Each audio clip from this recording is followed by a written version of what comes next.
Lover's Lane is a late 90s slasher film. I think it's kind of unusual because that was in a time where I was devouring the whole new slate of slashers that came out post-Scream. But I don't even remember hearing about this one. It wasn't until Arrow announced it that I started looking into it. I was eager to get my hands on this one to check it out. I love slashers. I love this period of slasherdom where it was a little bit mainstream. Although Lover's Lane doesn't feel as if it's as mainstream as the rest. In fact, if it wasn't from the kind of look of the characters and the music it plays, you could almost believe that this was made in the late 80s. It has that kind of slasheristic feel about it. It feels like something that was from that era, which is a great thing to have. And although it doesn't have the budget or the kind of reach or the grandiose ideas of some of the other slashers at the time, it definitely fits comfortably well into the idea of the slasher. Blue and swollen. Oh my god, that is so gross. Tell me about it. We have a group of characters, we have a horrid backstory that will cause a lot of the actions to happen and cause a little bit of character quirks and tales and identity crisis throughout the film, because we meet a group of kids. When these kids, or two of the kids, were younger, their parents were brutally murdered by this man with a hook for a hand, really feeling into that urban legend that you've heard before.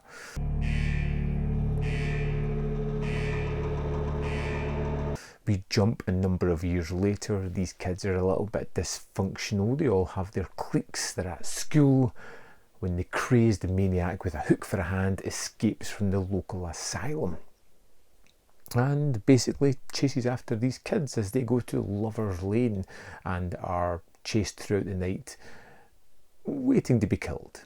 It's kind of notable for a number of reasons. One, it kind of uses that familiar urban legend story that was used in part of that movie and kind of expands it into a feature length. It's the debut of Anna Faris the year before she would go on to do Scary Movie, and she's rather good in this. It has some fun characters and it has some really fun character moments. They don't always make sense. They don't always feel 100% honest to what would happen in that situation, but they're incredibly funny. We're leaving. No. You are gonna fuck me right now or I'm gonna kill your faggot ass. What this one does have is a kind of bait and switch when it comes to the killer. You never really have a great identity. You don't have a mask that you can latch on to or an appearance. It's a hoodie, a kind of government asylum, overalls, this kind of makeshift, not great looking hook. It needs a little bit more panache in the outfit to really make it stick to the mind, to make it stand out amongst the rest of the horror icons that are out there. It doesn't have the blood either. It doesn't mean that it's missing blood and guts. It's still got it there, just it doesn't have it in the kind of abundance that we're used to for these kind of movies. And I kind of miss that for one. I like my slasher movies to be a little bit gory, a little bit bloody in some of the sequences.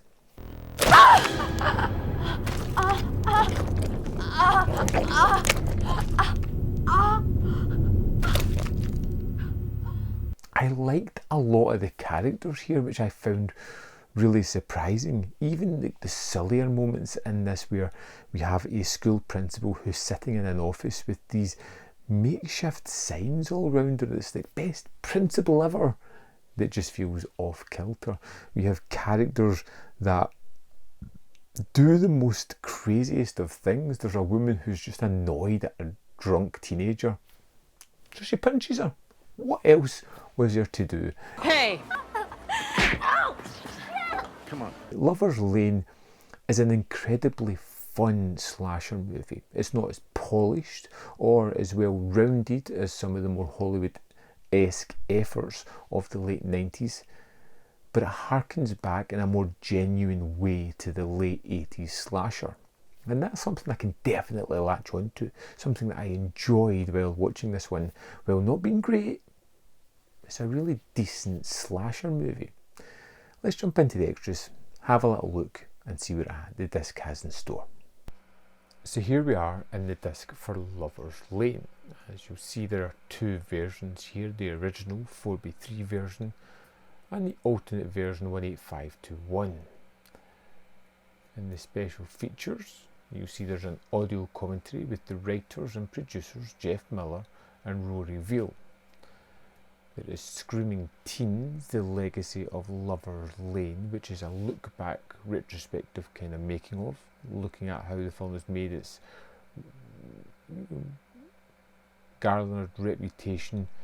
It features the two writer-producers, it features the actors that play the sheriff and Jimmy in this one, talking about how they get into the film, making it, talk to the writers and producers about deciding to go and make this themselves, get the money.